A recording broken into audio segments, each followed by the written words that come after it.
Hello and welcome to another episode of the EnVisioneering Exchange, the podcast where industry leaders discuss the most important topics in building and urban efficiency. I'm your host, John Sheff, Danfoss's Director of Public and Industry Affairs. Now you can subscribe to our show on Apple Podcasts, Spotify, SoundCloud, or wherever it is you get your podcasts. Today we have Kevin Fay of Alcalde and Fay and the Alliance for Responsible Atmospheric Policy, or just the Alliance. And Kevin and I are going to discuss the refrigerant transition in the U.S. and beyond, a topic that's really important to us at Danfoss and really should be important to everybody in the building industry in the U.S. Kevin is Vice Chairman and CEO of Alcalde and Fay, Washington's oldest government and public affairs firm. He's also the Executive Director of the Alliance, which is a key HVAC refrigerant industry lobbying group. Kevin, welcome. Please tell us a little bit about yourself and your work with the Alliance. Thanks, John. Thanks for that introduction. It's a pleasure to be with you. I have been working with the Alliance actually for 40 years. I was going to law school at night, working for the Air Conditioning and Refrigeration Institute, and was turned into an atmospheric scientist working on the ozone depletion issue and energy efficiency issues for the industry that led to my career in managing the Alliance here at our firm, but also doing a lot of other public policy work, particularly in the area of energy and environment. Yeah, and I mean, you are a legend in the field. You've been doing this a long time. You've seen previous transitions. And before we talk about the current one, let's talk about the previous one, because the two are really closely linked. The original Montreal Protocol is widely considered one of the most successful environmental policies ever, especially in the United States. And since it effectively solved the global ozone crisis, can you briefly describe it and explain the challenge and how the Montreal Protocol was used to solve it? Sure. Well, and let me just say the Montreal Protocol has been a very rewarding experience. No one expected it to be as successful as it has been. It's not only considered an effective environmental policy, it's literally considered to be one of the most effective treaties ever negotiated. A big factor in that is, I'd say, is inclusiveness. Policymakers, NGOs, and industry all have a seat at the table. The governments are the decision makers on treaties, obviously. But in terms of the discussion and debate, it's very inclusive in terms of identifying the issues, identifying solutions. It's also governed by a technology and economic assessment process that takes into consideration, for example, the issues of developing countries and their special needs. And it's governed also by a comprehensive scientific assessment panel. And then finally, added to it was a finance mechanism that helped provide assistance for transition to developing countries to go to new low or no ozone depleting technologies. So in that sense, it's also probably one of the most effective technology transition programs ever adopted globally. It really does just bring a tremendous number of stakeholders to the table. And like you mentioned, whether it's in government, industry, technology, the developing world, and it's still very functioning today. And in fact, it's still being used as the basis for the transition we're starting now. But before we really jump into that, let's talk about why we need this new transition that we're just starting now. R22 was only just phased out under the initial Montreal Protocol. Why are we transitioning to a new generation of refrigerants right now? Part of it is the effectiveness of the scientific assessment process and identifying what the issues are that we're being associated with. Secondly, has been the increasing growing concern from a climate policy standpoint of the impacts of climate change. Actually, in the beginning, during the negotiations for the original Montreal Protocol, the climate issue was not at the forefront of everybody's mind. It was just starting to be discussed. And yet we did know that the ozone depleting substances were very significant greenhouse gases. In fact, the substitutes going to HCFCs and HFCs was actually about a 90% improvement over the CFCs from a greenhouse gas standpoint. As we moved along in the decades, the growing concern with climate increased. And while we understood what the greenhouse gas impacts were of the substitutes, the HFC substitutes, the desire increased that the globe needed to act more quickly, more forcefully in terms of all of the greenhouse gases, not just the fluorocarbon compounds, but also carbon dioxide and methane and others. Yeah, so that's why we have now the American Innovation and Manufacturing Act, or the AIM Act, which was signed into law at the end of 2020. Why is this law so important to our industry and really to American manufacturers and consumers? And what were the consequences if we didn't pass this law? Well, starting first with, again, back to the success of the Montreal Protocol. The protocol creates a blueprint that industry can follow in terms of technology, innovation, and implementation. It doesn't designate the result. It designates what they want you to do from a policy standpoint to achieve in terms of reduction of impacts. And so the AIM Act implements in the United States the Kigali Amendment to the Montreal Protocol, which was agreed to in 2016, and actually achieves an 85% phase down of HFC compounds on a global basis, which is projected between now and 2100 to save almost a half a degree Celsius of warming to the planet. The AIM Act, in essence, would implement that program in the United States. And yeah, so kind of the backdrop to this is that without the AIM Act, there were a number of states that were acting on their own. We had California, which is still going their own way through the California Air Resources Board. We had some other states, about half the country, were implementing the existing, or what was the SNAP Rules 20 and 21, and we don't have to get into the whole backstory there. But the AIM Act really provided a national framework so that us as an industry and manufacturers are not dealing with a very fragmented U.S. market. Correct. And as you know, the industry, chemical manufacturers and equipment manufacturers and other product users beyond air conditioning have spent billions of dollars innovating new technologies, innovating new compounds, while at the same time trying to preserve and increase energy efficiency and all the other safety issues associated with the use of these compounds. But the environmental policy process can be messy. And so while we had the Kigali Amendment, we had a fractured implementation layout in the United States. As states were starting to move ahead, environmentalists were impatient with the progress of Kigali. And yet what we wanted was a uniform national program.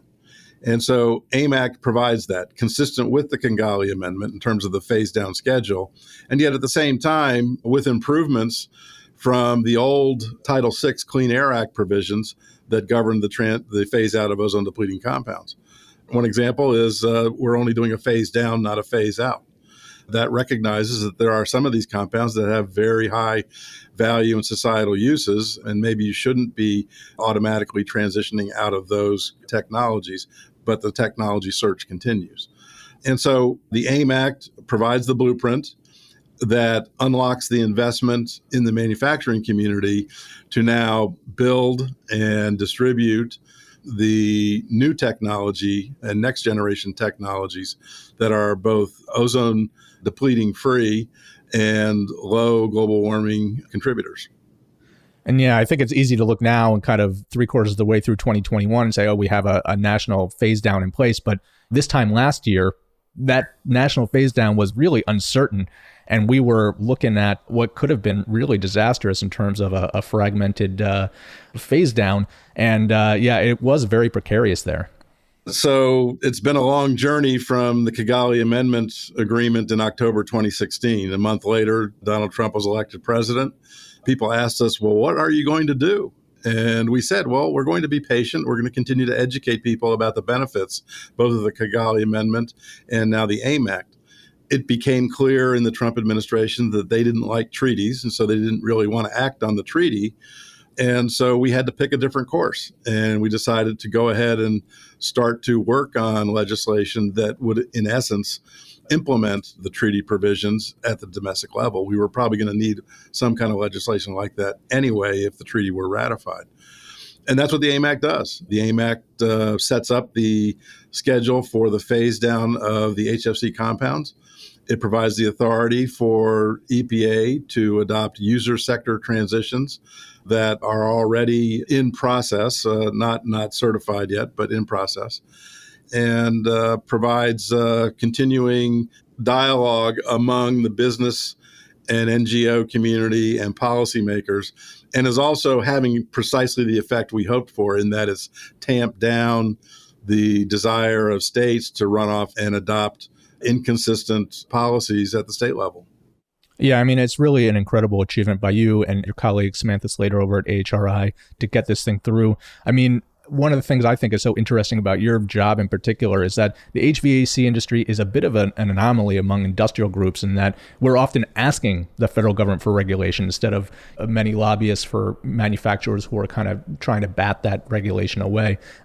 Is this more interesting for you? How does this make your job easier or harder? And how did that relate to your work with the AIM Act? Well, I'd say it's definitely gotten harder over the decades, and politics, as you know, in Washington are quite complicated these days. But the fact of the matter is one of the hallmarks of the industries that have been involved with this is they've always been asked to do something other than the lowest common denominator in terms of policy moving forward, and to step back and say, well, what's the right thing to do? What's the issue that we're trying to address? And how do we do this and manage it in a way that's economically and technologically sensible? So that's what the industry has done continuously. And we've just found it to be far more effective to identify what you need in order to move forward and make progress, and to find ways of making that happen. And that's exactly what happened in the AIM Act. The AIM Act took us 4 years to get it passed and adopted, but the economic projections were very strong of the benefits of implementing new technology, of U.S. leadership in air conditioning technology and new low GWP technology. And it had great bipartisan support. It's probably the most significant bipartisan support in Congress for an environmental policy issue in the last 5 to 10 years. Yeah, and like I said, it really is an incredible achievement, and especially since it is really a narrow piece of legislation, really impacts one industry, and still it's being hailed as really a blueprint for bipartisanship going forward. I mean, it really is incredible. Well, and again, part of the success of the overall Montreal Protocol formula is that the original environmental policy approach was you emit, therefore we cut. The Montreal Protocol approach and the domestic implementation approach that EPA has consistently adhered to has been to look longer term, identify strong long-term objectives, provide credible assurance to the policy community and the environment community that they'll be achieved, and to find better ways of achieving that from an economic standpoint. And that's exactly what's happened time and time again for these industries. And it's not just the air conditioning industry. There's the foam insulation manufacturers, fire protection industry, the automobile industry in terms of auto air conditioning.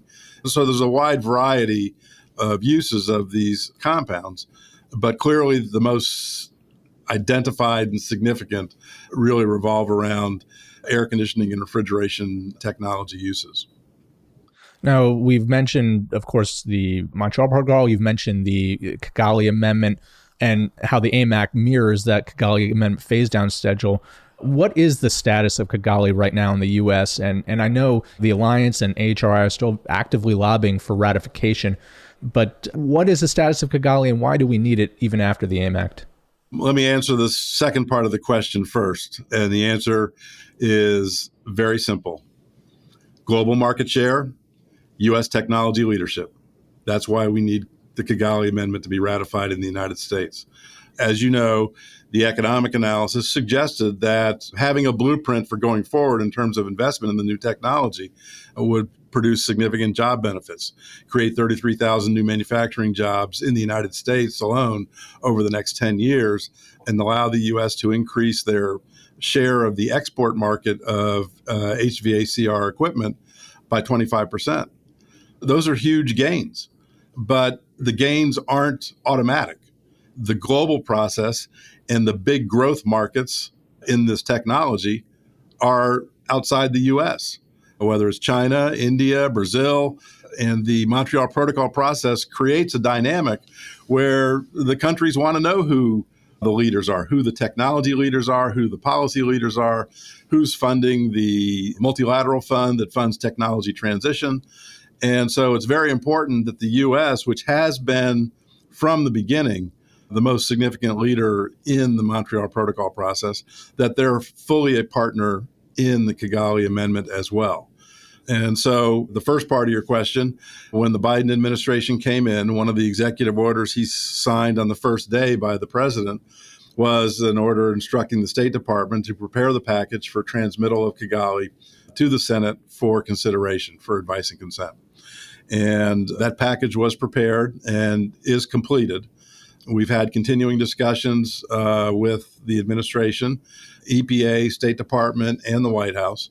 We're confident that Kigali will be sent to the Senate sometime this year. And based on the conversations we've had with leadership in the Senate on both sides of the aisle, we're anticipating that we're going to have effective bipartisan consideration of and support for the Kigali Amendment. Now, I'm not telling you we have the votes yet, and it's a treaty. You have to have 67 votes. It's a pretty high bar. But the fact of the matter is, after 4 years of working on the AIM Act and the bipartisan support that it had, based on the votes we had identified and the co-sponsors we had last year, we feel confident that the votes are out there to get this treaty ratified, and we'll continue to press that.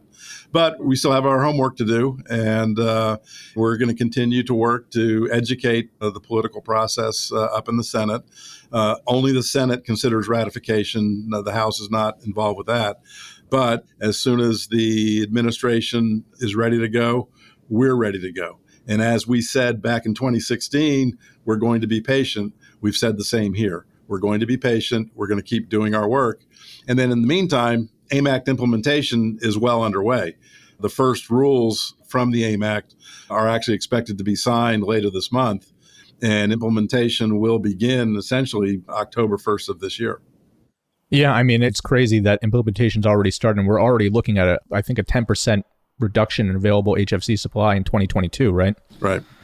So that kind of gets me to my biggest question on the AIM Act and the actual implementation is this issue of 2024. And I know we've discussed it, internally, but explain the issues that come with the AIM Act's first big phase down drop of 40% in 2024 and why that's such a challenge.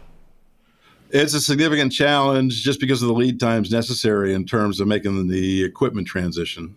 As you know, there are some technical issues associated with the transition to the low GWP substances, the first of which is approval by the Building Codes and Standards process.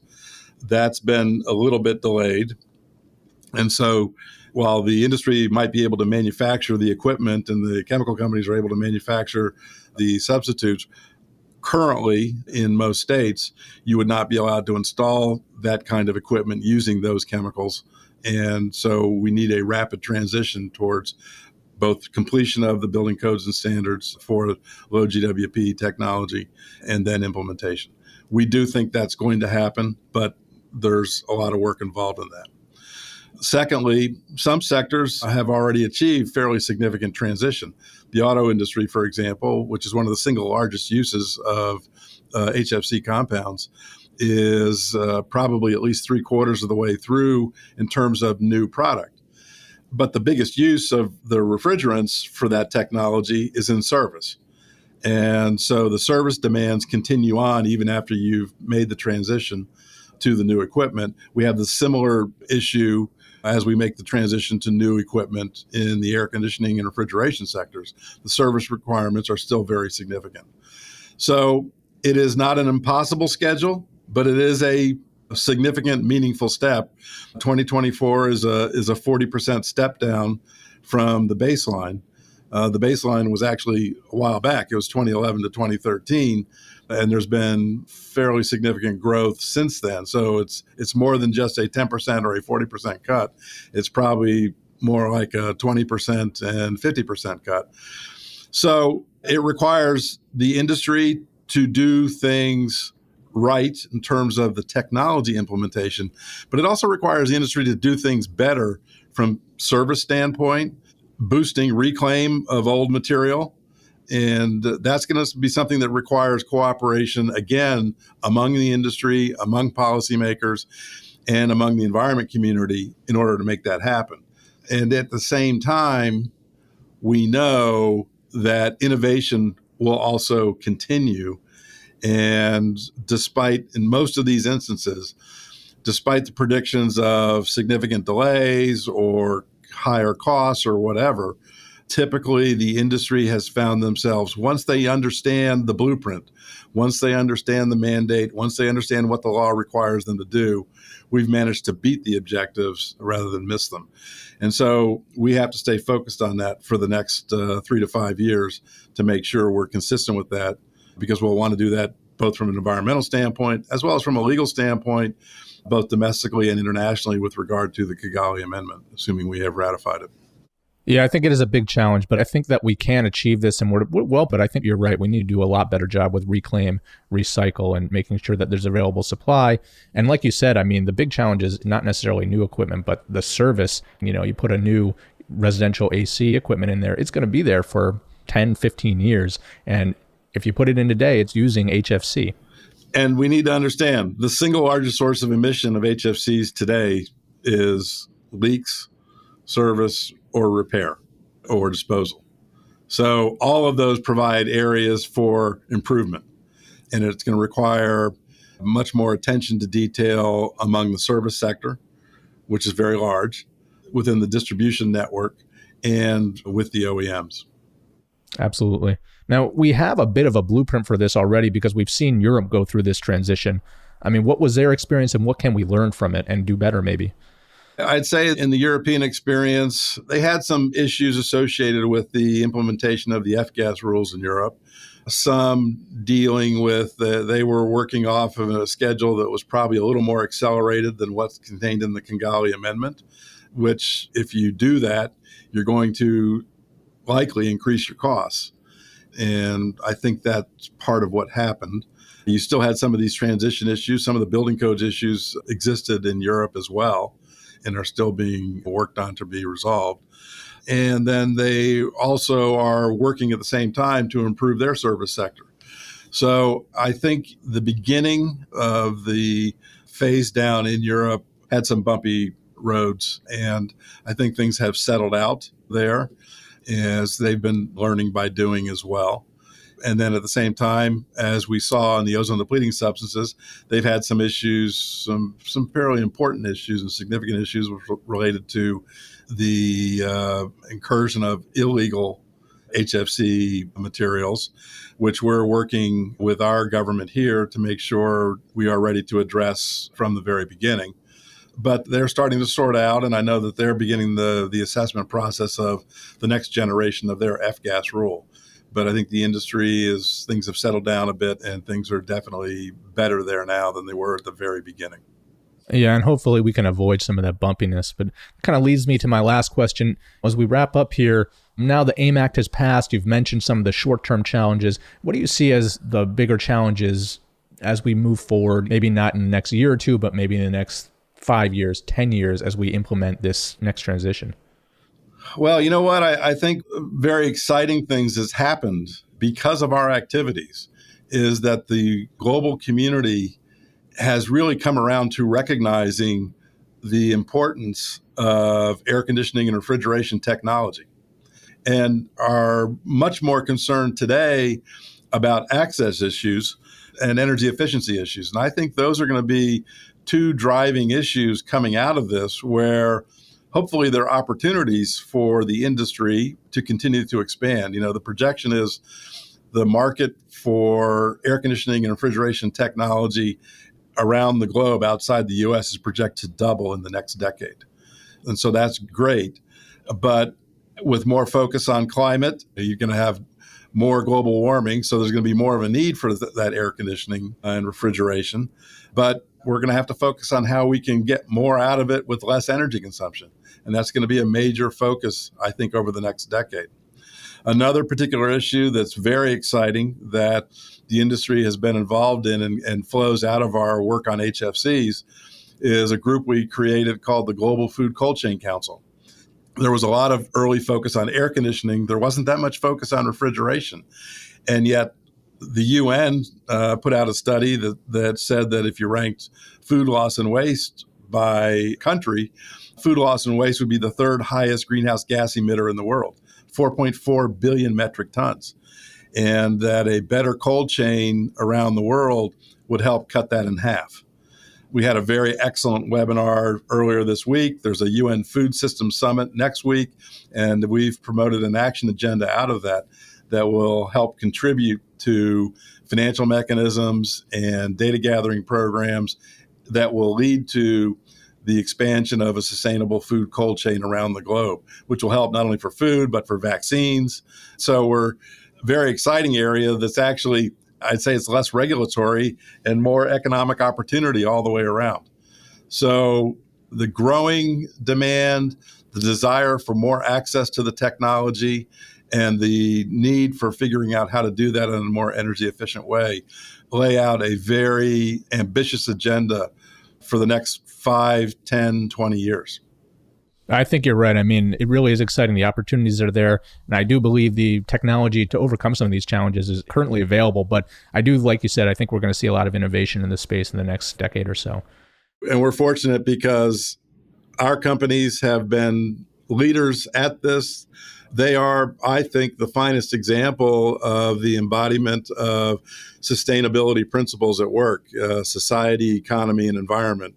And again, that's what's made the Montreal Protocol successful. That's what's made implementation of Title VI of the Clean Air Act successful, and what will make the AIM Act implementation successful, and longer term, allow the industry to continue to prosper and grow and provide sustainable solutions to citizens around the world. Well, I don't think I can say it any better than that. Thanks, Kevin. That was a great way to wrap it up. I'd like to thank you again for joining us, Kevin Fay of Alcalde and Fay and of the Alliance for Responsible Atmospheric Policy. Thank you again. Anything else to add? That's it. Thanks. I think we've covered a lot, and I appreciate your interest and support. And we've got a lot of work to do, and let's keep on going. Absolutely. Well, thanks again. And that's it for this episode of the EnVisioneering Exchange. Again, I'd like to thank my guest, Kevin Fay, for joining us. And don't forget to subscribe to the EnVisioneering Exchange on Apple Podcasts, Spotify, SoundCloud, or wherever it is you get your podcasts. Lastly, if you enjoyed this episode, please don't forget to rate, review, and share with your network. Again, my name is John Sheff, Danfoss's Director of Public and Industry Affairs, and thanks for listening. We'll talk to you next time. This podcast is for information purposes only. The views, information, or opinions expressed during the EnVisioneering Exchange podcast series are solely those of the individuals involved and not necessarily represent those of Danfoss LLC and its employees. Danfoss LLC is not responsible and does not verify for accuracy any of the information contained in the podcast series available for listening on this site. This podcast series does not constitute professional advice or services. This podcast, including Danfoss LLC and the producers, disclaim responsibility from any possible adverse effects of information contained herein. Opinions of guests are their own, and Danfoss LLC in this podcast does not endorse or accept responsibility of statements made by guests. This podcast does not make any representations or warranties about the guest qualifications or credibility. Individuals on this podcast may have a direct or indirect financial interest in products or services referred to herein. This podcast is available for private, non-commercial use only. You may not edit, modify, or redistribute this podcast. The developers of the EnVisioneering Exchange podcast site assume no liability for any activities in connection with this podcast or for use of this podcast in connection with any other website, computer, or playing device.